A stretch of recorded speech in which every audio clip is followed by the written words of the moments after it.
Let's jump into our segment here called Eye on Lifestyle. As COVID-19 wages on, there's still much uncertainty about what the future holds on so many levels. And many times, the unknown can cause fear and anxiety for people. But Nikki Karnowski of Metamorphosis Coaching, Consulting, and Training is joining me this morning with some helpful ways that we can refocus our minds and lessen those anxious moments. Good morning, Nikki.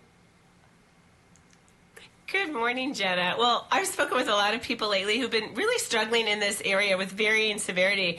I think we always want to remind people, if your anxiety is severe to where it's affecting your daily life, you might want to seek out a professional or some medical help.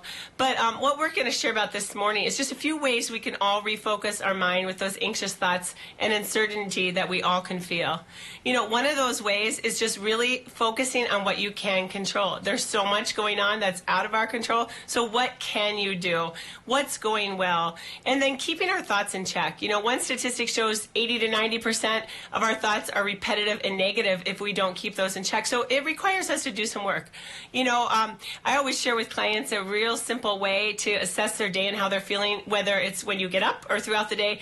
Do this little scale on a scale from 1 to 10, 1 being I'm positive, feeling no anxious thoughts, to 10 where anxiety is really taking over and I can't focus or relax.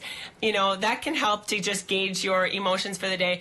If you're over a 5, you're going to want to pause and implement some kind of exercise or tool that works best for you. Absolutely. What are a few of those things that people can use, or any tangible tools that we can consider there? Yeah, breathing, that taking time to inhale fully for 10 seconds and then exhaling for 10 seconds and repeating that for a pattern, maybe 5 or 10 times. You could do that breathing alone or with some peaceful music, and really focusing on breathing deep from your stomach. I think they say we stop that deep breathing when you're 5, over 5. They say we breathe more from our chest. So making sure to do that. The other thing, journal your thoughts just for clarity throughout the day. It can help just to get it down on paper and then to really examine what's a core emotion you're feeling and why. Definitely. I know you mentioned another tip, imagining the worst case scenario. What's that about? Well, so often we get ourselves hyped up and focused on the what ifs or these worst case scenarios. And so it can really help just to not give that power anymore, to write it out. What's the worst thing that's going to happen here? And often by doing that, then we can just let go and release that and really focus, like I said, on the good. And, well, what's the likelihood of that happening? It just doesn't give it power anymore. Definitely. And one more thing I saw on that list, to get out and move. Does any kind of exercise work?